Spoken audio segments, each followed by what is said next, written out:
कविता वाचनाचा कार्यक्रम घेऊ. आम्हाला ती रिस्क होती की काय होईल की नाही, प्रतिसाद मिळेल की नाही.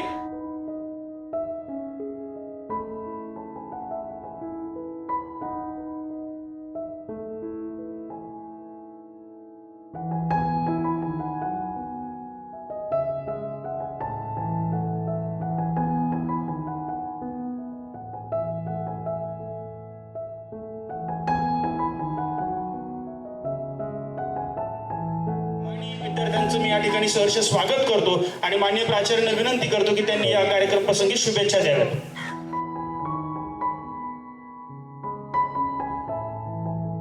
नमस्कार. खरं तर गेले 4-5 दिवसापासून आपण विविध या कार्यक्रमांचं महाविद्यालयामध्ये आयोजन केलेलं आहे.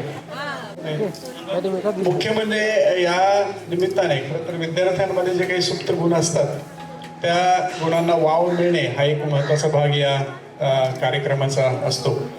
आपण करोनाच्या अगोदर एक मोठं गॅदरिंग आपण घेत असायचो, परंतु करोनाच्या काळामध्ये थोड्या काही अडचणी आल्या 2-3 वर्ष आणि मग नंतर थोडा एकूणच म्हणजे त्याचे काही बाकीचेही काही इश्यूज होते, त्यामुळे आपण वेगळ्या पद्धतीने हा कार्यक्रम आयोजित करतोय आणि त्यामुळे जास्तीत जास्त विद्यार्थ्यांना प्रत्येक वेगळ्या उपक्रमामध्ये संधी आपण देण्याचा प्रयत्न करतोय. कोणी स्पोर्ट्समध्ये असेल, कोणी सायन्स असोसिएशन किंवा आणखी काय काय वेगवेगळ्या गोष्टी करतायत, रांगोळी असेल आणि असे विविध उपक्रम खरं तर या निमित्ताने गेले 5-6 दिवस आपण राबवतोय. म्हणजे 26 तारीख आणि 26 तारखेचा आपला प्रजासत्ताक दिनांक झाला की मग नंतर या कार्यक्रमाचा थोडक्यात समाप्त होणार आहे. आणि आजचा जो आत्ताच इथे जो कार्यक्रम आयोजित केलाय तो काव्य वाचनाचा कार्यक्रम आयोजित केलाय. असं म्हटलं जातं की जे न देखे रवी ते देखे कवी. आपल्या सर्वसामान्यांना जे काही दिसत नाही ते कवीला मात्र दिसतं. चंद्र, सूर्य, सगळं सगळं काय काय इथून बसल्यानंतर दिसतं. हे बेसिकली इमॅजिनेशन पॉवर, एक वेगळी प्रतिभा आहे, वेगळी कला आहे आणि एक वेगळं टॅलेंट आहे खरं तर.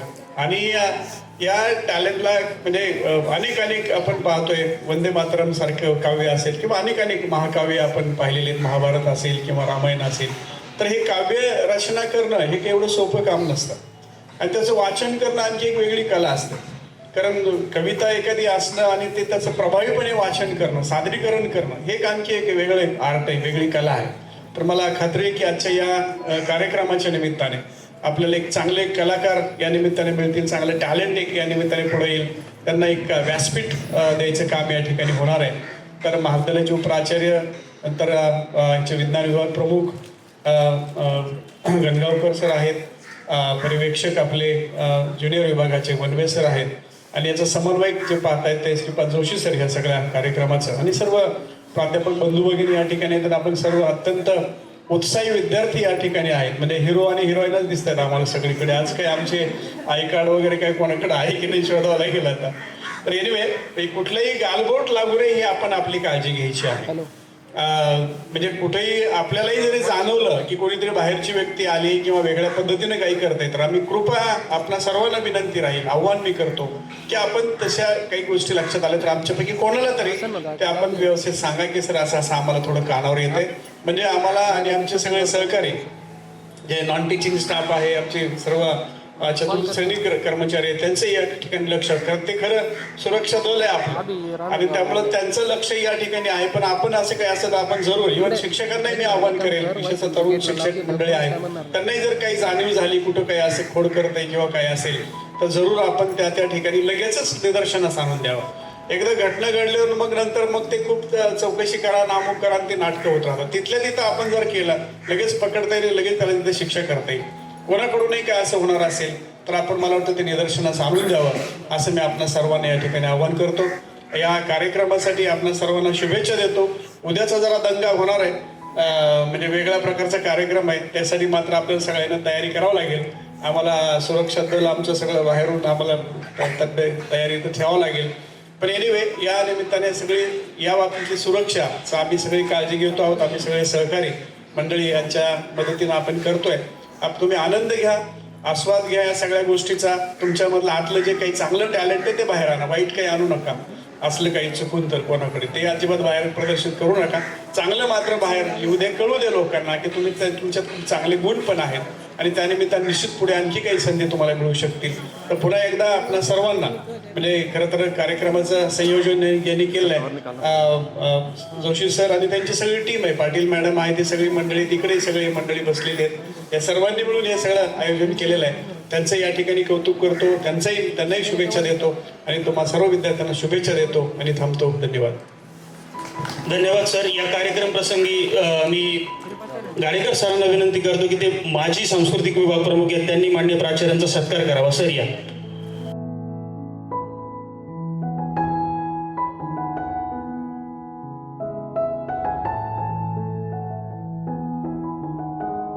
सोन्यानं फुलला मळा सखे सोन्यानं फुलला मळा, हा ढवळा कापूस मऊ अन हिरवा हिरवा गहू, हा ढवळा कापूस मऊ अन हिरवा हिरवा गहू, पिवळा पिवळा जोंधळा सखे सोन्यानं फुलला मळा, सोन्यानं फुलला मळा सखे सोन्यानं फुलला मळा, भारानं झुकल्या तुरी मोहरातही मोहरी, भारानं झुकल्या तुरी मोहरातही मोहरी, त्या केळीवर कावळा सखे सोन्यानं फुलला मळा, सोन्यानं फुलला मळा सखे सोन्यानं फुलला मळा, हे झाड उंच नारळी त्याची तिरुंद झावळी, ते झाड उंच नारळी त्याची तिरुंद झावळी, झाकते कशी नारळा सखे सोन्यानं फुलला मळा,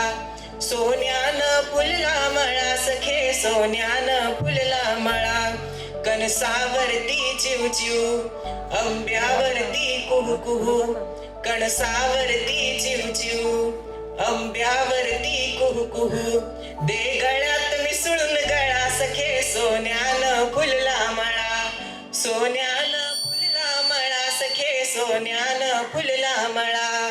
धन्यवाद. थँक्यू पियुष. पियुष हा आपला अत्यंत गुणवान विद्यार्थी आहे. आपल्या जल्लोष नावाची विद्यापीठाची जी स्पर्धा आहे त्या जल्लोषच्या स्पर्धेत आपल्याला 11 बक्षिसं मिळाले आणि मला वाटतं त्यात 5-6 इव्हेंटमध्ये किंवा 7 इव्हेंटमध्ये पियुष होता आणि तो कॉर्डिनेट पण करत होता. पूजा, तनिष्की, सगळीच मंडळी, या सर्वांचं कौतुक आहे. ह्या सगळ्याच पोरांना मी इतका त्रास दिलाय 15-20 दिवस की हा उच्चार असा नाही, मग ते सोन्यानं इतकं नाजूक म्हणू नको कारण ते शेतकऱ्याचं कविता आहे, मग सोन्यानं त्याला जरा हसकी आवाज पाहिजे. तर त्यांनी त्यांच्या परीने चांगला प्रयत्न केलाय. पियुष पुन्हा एकदा धन्यवाद. ही वैभव देशमुखची कविता होती. वैभव देशमुख हा आत्ताचा घडीचा नावाजलेला कवी आहे, गीतकार आहे. कागर सिनेमा तुम्ही ऐकला असेल, नाळ सिनेमा तुम्ही बघितला असेल, त्याची गाणी वैभव देशमुख लिहिलेली आहेत. 13-14 वर्ष मला वाटतं 2013 किंवा 14चं साल असेल, मी पुण्यात असताना वैभव देशमुखची कविता सप्तरंग नावाच्या आपल्या पुरवणीमध्ये छापून आली होती. त्याचा नंबर मला तिथून मिळाला. मी त्याला फोन केला की मी गझल शिकतोय, कविता येते मला पण गझल येत नाही, तर आपण मला शिकवाल का. मला आठवतं महाराष्ट्र साहित्य परिषदेसमोर माझी त्याची पहिली भेट झाली. त्याने मला गझलचं तंत्र शिकवलं. त्याच्यानंतर आम्ही खूपदा गप्पा मारल्या गझलेच्या. त्याच्या 3 ओळी म्हणजे मला हा प्रसंग याच्यासाठी त्यातच आहे घडी करून जपून ठेवलेली एक पैठणी, नारळी पदर जरी चौकडी रंग तिचा सुंदर धानी, माझी आजी लग्नामध्ये हीच पैठणी नेसली होती, पडली होती साऱ्यांच्या पाया हाच पदर धरून हाती, पैठणीच्या अवतीभोवती दरवळणारा सूक्ष्म वास, ओळखीची अनोळखीची गूढ, ओळखीची अनोळखीची जाणीव गूढ आहे त्यास, धूर कापूर उदबत्त्यांतून जळत गेले किती श्रावण, पैठणीने जपले एक तन एक मन, माखली बोटे पैठणीला केव्हा पुसली, शेवंतीची चमेलीची आरास पदरा आडून हसली, शेवंतीची चमेलीची आरास पदरा आडून हसली.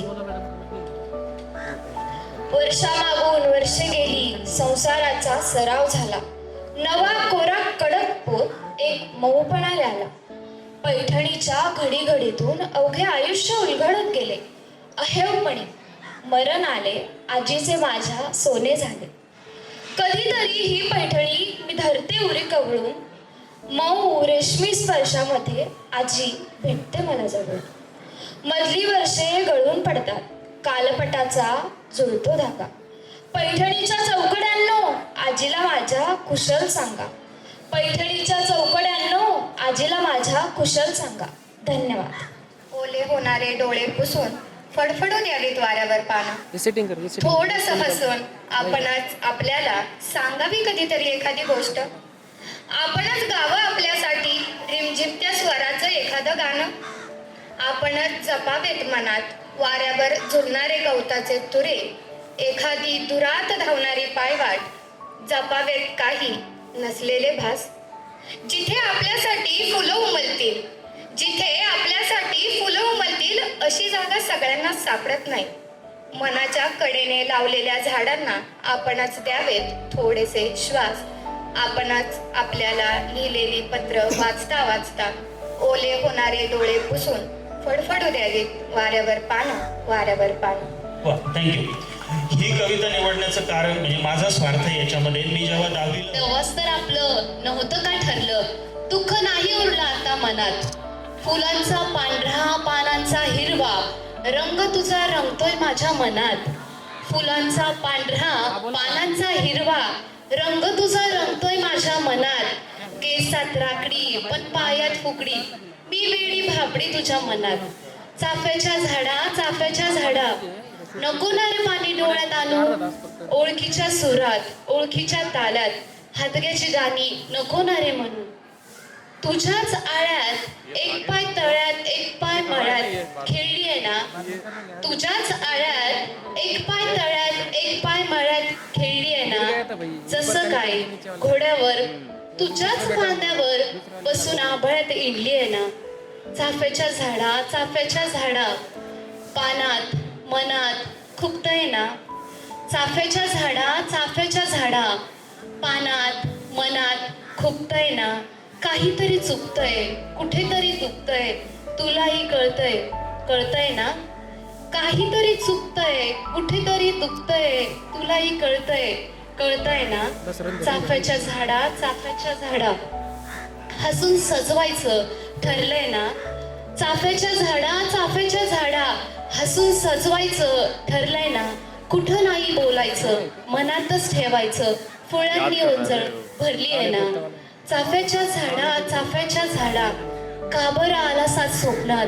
तेव्हाच तर आपलं नव्हतं का ठरलं. दुःख नाही उरलं आता मनात. दुःख नाही उरलं आता मनात. थँक्यू पूजा. पुढची कविता वाचायसाठी मी मन येतीलही भरून बोलता बोलता शब्द ओठी जातीलही भरून.